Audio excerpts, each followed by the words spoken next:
Ке летуваат ли штипјани на домашните туристички дестинации или одморот ќе го поминат во соседството?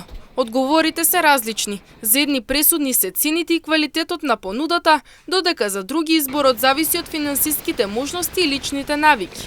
Дел од граѓаните сметаат дека и домашните туристички места нудат добри услови за одмор, а други велат дека ќе се одлучат за соседните дестинации доколку проценат дека нудат подобра вредност.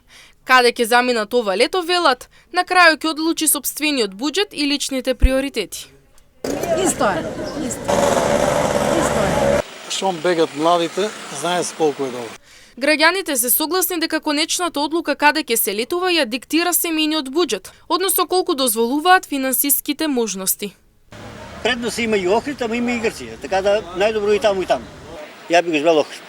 Не се качени, добри се цените. Према стандардот наш добро. Доваѓат. Да. Тие што добро запознани за Македонија и за Охрид.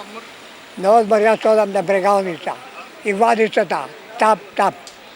А зимно време на лов. Разбира? Каде на лов? Судич, Балваните, Сјукјеве, дека ми е пането, Арговица панам нагоре, Трвудево, секаде, цела Македонија. Зависи како си со финансиите, со плата, иначе за некој скапо, за некој ефтино, со како. Секој човек не е ист. Некој зима за 300 евра, некој зима 1000. И покрај различните ставови, едно е заедничко. Одлуката каде ќе се летува најчесто ја носи семејниот буџет. Анкетираните велат желбите се едно, но финансиските можности и ова лето ќе бидат пресудни при изборот на дестинацијата.